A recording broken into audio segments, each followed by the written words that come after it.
Hello everyone, welcome to the online platform of desert of academy. आज का हमारा जो वीडियो रहने वाला है वो रहने वाला है क्लास 10th के चैप्टर नंबर 5 जो कि है केमिस्ट्री इन एवरीडे लाइफ।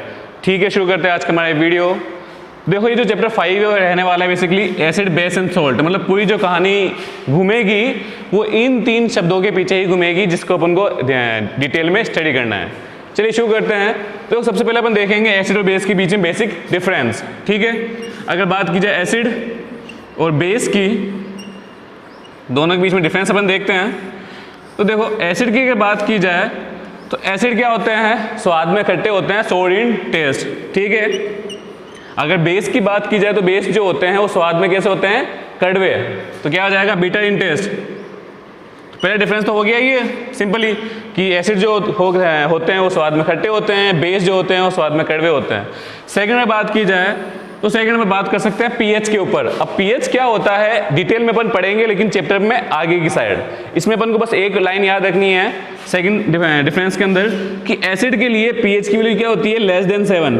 क्या होती है, लेस देन 7। अगर बेस की बात की जाए तो बेस में क्या होती है, मोर देन 7। तो सेकंड डिफरेंस क्या हो गया कि एसिड जो हो गया वो लेस देन 7 और बेस हो गया मोर देन 7। किसके लिए, पीएच के लिए।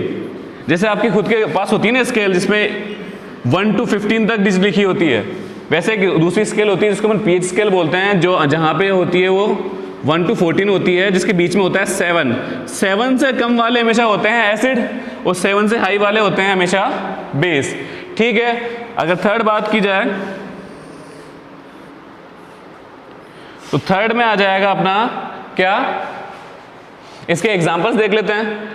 ठीक है, एग्जांपल में देखें अपन, इसके एग्जांपल में देखिए एसिड के आ जाएंगे आपके hydrochloric acid HCl, sulphuric acid H2SO4 और नाइट्रिक एसिड HNO3। और अगर बेस की बात की जाए तो बेस में क्या आ जाएगा आपके, जैसे NaOH, KOH और अदर्स। ठीक है, एक बात और मैं आपको ध्यान में लाना चाहूंगा, तो एसिड के अंदर सबके स्टार्टिंग में H आ रहा है और बेस के एंड में सबके OH आ रहा है। तो ये भी एक बेसिक डिफरेंस है, लेकिन इसमें कुछ कमियां थी जो अपन आगे देखेंगे। एक लास्ट ओपन डिफरेंस और देख लेते हैं, वो है लिटमस पेपर की बेसिस पर। किसकी बेसिस पर, लिटमस पेपर के बेसिस पर, जो कि मैं यहाँ लिखने जा रहा हूँ फोर्थ वाला। किसके लिए डिफरेंस, वो आ गया आपके एसिड और बेस। तो लिटमस क्या होता है, लिटमस एक इंडिकेटर होता है जो इंडिकेट करता है किसी भी सॉल्यूशन के अंदर कि सॉल्यूशन के अंदर एसिड है या बेस। अब इसकी जरूरत क्यों पड़ती है ये भी देख लेते हैं अपन। मान लो आपके पास 3 पात्र यानी यूटेंसिल्स हैं जिसमें आपने अलग अलग सॉल्यूशन डाला हुआ, एक में है एसिड, एक में है बेस और एक में है क्या है, वाटर है। तो आपको पता कैसे चले इन तीनों के बेसिस पर कि आप उसको क्या टेस्ट करके देखोगे कि हाँ भाई आपने पहला टेस्ट किया, सेकंड टेस्ट किया, फिर थर्ड जो है वो टेस्ट किया, और जो खट्टा है वो तो एसिड हो गया, जो कड़वा है वो बेस हो गया, जिसमें दोनों का स्वाद नहीं वो वाटर हो गया। नहीं, ये सही तरीका नहीं है। क्योंकि जो एसिड होते हैं बहुत ज़्यादा कोरोसिव होते हैं, बहुत ज़्यादा खतरनाक होते हैं, आपको हार्म पहुंचा सकते हैं। ठीक है, इसके लिए क्या होता है, इसके लिए कुछ ऐसे सब्सटेंस होते हैं जिनको हम यूज़ करते हैं पता लगाने के लिए कि किसी सॉल्यूशन के अंदर कि वो एसिड है या बेस। उन सब्सटेंस को क्या बोला जाता है, उन सब्सटेंस को बोला जाता है इंडिकेटर। बहुत सारे अलग अलग इंडिकेटर्स होते हैं, जैसे आपका एक हल्दी भी एक इंडिकेटर है, चाइना रोज भी एक इंडिकेटर है, लेकिन अपन जो बात करेंगे लिटमस के लिए। अब लिटमस क्या करता है, लिटमस हमें एक प्लांट से मिलता है जिस प्लांट को लीचेन प्लांट बोला जाता है, और इसके सॉल्यूशन को यूज लिया जाता है। इसका ओरिजिनल सॉल्यूशन तो पर्पल कलर का होता है, लेकिन फिर इसको फर्दर 2 स्टेप्स में बांट दिया जाता है। एक तो होता है आपके रेड कलर का बना दिया जाता है लिटमस, दूसरा बना दिया जाता है आपके ब्लू कलर का लिटमस। अब ठीक है, इन दोनों में कलर चेंज कैसे होता है।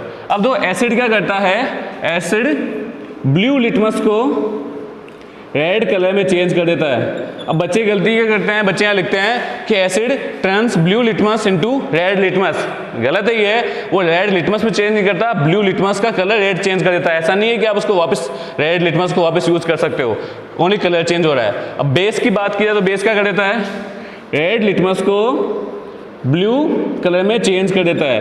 अब यहाँ पे एक और कंफ्यूजन कि यहाँ पे भी एक है, यहाँ पर भी एक है, याद कैसे किया जाए। तो याद करने का सबसे सिंपल सा तरीका है, बी कर देता है। बी मतलब क्या होता है, बी मतलब बेस, बी यानी ब्लू। यानी कि जो आपका बेस है वो क्या कर देता है, ब्लू कर देता है। अगर बेस ब्लू करेगा तो बेस किसको ब्लू करेगा, बेस रेड लिटमस को ब्लू करेगा। अगर बेस रेड को ब्लू करेगा तो एसिड क्या करेगा, इसका जस्ट अपोजिट, एसिड क्या करेगा, ब्लू टू रेड। तो आपको इस वाले पॉइंट पे दोनों के दोनों पॉइंट्स याद करने की भी जरूरत बिल्कुल भी नहीं है। सिंपल सा आपको बेस का याद रखना है कि बेस जो है वो रेड लिटमस को ब्लू में चेंज कर देता है। तो बेसिक हमने 4 देखे, फर्स्ट, सेकंड, थर्ड और फोर्थ। फर्स्ट में अपन ने देखा इसके स्वाद के बेसिस पर, जो फर्स्ट वन है वो क्या है, सोर एंड बिटर। सेकंड बात की अपन ने किसके बेसिस पर, पीएच के बेसिस पर। पीएच में क्या आता है, एसिड में लेस देन 7 इसकी पीएच वैल्यू, बेस की होती है मोर देन 7। और इसके अपन ने एग्जांपल्स देखे, HCl, H2SO4, HNO3, बेस के अपन ने देखे NaOH, KOH एंड अदर्स। और इसके अलावा एक लास्ट डिफरेंस बट लीस्ट नहीं है, याद रखना, ये भी बहुत इंपॉर्टेंट है कि जो एसिड है वो रेड लिटमस ब्लू लिटमस को रेड में चेंज कर देता है, और जो बेस है वो रेड लिटमस को ब्लू में चेंज कर देता है। ठीक है, ये तो अपना बेसिक डिफरेंस जो कि आपके लिए 1 से 2 नंबर के लिए इंपॉर्टेंट है। इसके बाद का टॉपिक जो है वो अपना है क्या, न्यूट्रलाइजेशन रिएक्शन। न्यूट्रलाइजेशन रिएक्शन क्या है, देखो मैंने आपको एक बात बताई कि जब किसी भी केमिकल फॉर्मूले के आगे की साइड H आए तो वो एसिड होता है, और किसी भी केमिकल फॉर्मूले के एंड में अगर OH आए तो वो बेस होता है। लेकिन अगर बात की जाए H2O, उसमें दोनों होते हैं, तो एसिड है या बेस, तो ना तो वो एसिड है ना ही बेस, वो क्या है, वो ओनली सिंपल सा वाटर है। और यही प्रोसेस आपकी कहलाती है क्या, न्यूट्रलाइजेशन रिएक्शन।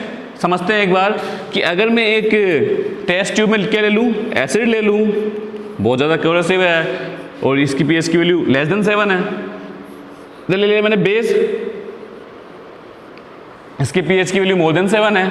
अब आपने क्या किया, एक दूसरी से टेस्ट ट्यूब में इन दोनों को मिला दिया, तो लेस देन 7 और मोर देन 7 ने एक दूसरे को कैंसिल आउट करके इसकी वैल्यू जो पीएच वैल्यू अप्रोक्सीमेट 7 पहुंचा दी, इसको न्यूट्रल कर दिया। न्यूट्रल करके क्या बना दिया, वाटर के साथ क्या बना दिया, आपके साल्ट। ठीक है, तो इसी रिएक्शन को बोला जाता है न्यूट्रलाइजेशन रिएक्शन। क्या होता है, when acid react with base it forms salt and water and this reaction is known as neutralisation reaction. एक एग्जांपल लेके समझते हैं अपन। देखिए अगर मैं एसिड में लूँ HCl, मैंने लिखाया था एग्जांपल। अगर बात करूँ मैं बेस की, मैंने बेस में ले लिया आपके NaOH, और दोनों को अगर मैं रिएक्ट कर रहा हूँ तो देखो ये H और ये OH, ये आपस में क्या बना लेंगे, ये बना लेंगे आपके H2O, एंड रिमेनिंग वन जो बचे हुए हैं वो क्या करेंगे, ये Na और ये Cl, ये आपके बन गया NaCl, ये आपका हो गया वाटर, ये आपका हो गया सोल्ट। हर टाइम ये सोल्ट बने जरूरी नहीं है। ये जो सोल्ट है, अगर एक सोल्ट इतनी बड़ी फैमिली है तो सोल्ट का ये जो NaCl है वो एक छोटा सा एक मेंबर है। पूरा सोल्ट अकेला ये सोल्ट नहीं कहलाता, ये कॉमन सोल्ट कहलाता है। ठीक है, तो अपन ने क्या देखा, अपन ने पहले वाले में तो देखा एसिड और बेस में बेसिक डिफरेंस, फिर अपन ने क्या देखा, अपन ने देखा न्यूट्रलाइजेशन होती क्या रिएक्शन। ठीक है, इसके बाद में आपके एक और है डेफिनेशन, जस्ट इसकी पेज के ऊपर है, वो है आपके water of crystallisation. Water of crystallisation वो क्या होता है, तो कुछ ऐसे केमिकल फॉर्मूलाज भी होते हैं जिसमें ऑलरेडी वाटर अटैच होता है। ठीक है, उसको अपन एक एग्जांपल से समझते हैं। देखो Na2CO3.10H2O, देखो ये .10H2O लिखा हुआ है, प्लस नहीं लिखा हुआ है, याद रखना।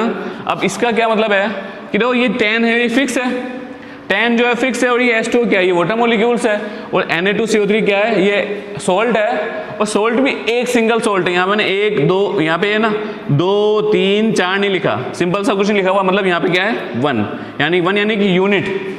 अब इसकी डेफिनेशन क्या आती है, देखो the fixed number of water molecules, the fixed number of water molecules attached with the unit formula of salt. ठीक है, the fixed number of water molecules attached with the unit formula of salt is called water of crystallization. क्या कहलाता है, water of crystallization। यानी कि अगर जो fixed water molecules attach होते हैं ना किसी भी यूनिट फॉर्मूला के साथ सॉल्ट के, तो उसको क्या कहा जाता है, वाटर ऑफ क्रिस्टलाइजेशन। ठीक है, तो the fixed number of water molecules attach, इसका मतलब हो गया attach with the unit formula of salt is called water of crystallisation. ये अपना स्टार्टिंग का इंट्रो वाला टॉपिक था, ये अपना हो चुका है। इसके बाद का अपना रहेगा वो रहेगा अपना इस चैप्टर मेनली अब शुरू हो रहा है, जिसमें अपन सबसे पहले देखेंगे डेफिनेशंस किसकी, एसिड और बेस की। मैंने अब तक आपको क्या बताया, एसिड और बेस में बेसिक डिफरेंस बताया।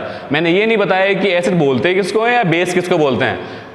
हर खट्टी चीज एसिड नहीं होती और हर कड़वी चीज बेस नहीं होती। ऐसा नहीं है आपने करेला खा लिया, करेला अगर आपको कड़वा लग रहा है तो वो आपके बेस कहलाएगा, नहीं, ऐसा नहीं है। तो इसकी एक प्रॉपर डेफिनेशन है, अलग अलग साइंटिस्ट ने इसकी अलग अलग डेफिनेशंस दी है। आपकी बुक में ओनली 3 है, इसमें से पहली है आर्हेनियस, सेकंड है बैसिलोरी और जो थर्ड है वो लुईस है, जिसको अपन आगे फर्दर वीडियोस में इसमें डिटेल में अपन स्टडी करेंगे। होप आपको ये वीडियो अच्छा लगा होगा। अगर आपको ये वीडियो अच्छा लगा है तो प्लीज कंटिन्यू रहें और होमवर्क करते रहें। ओके।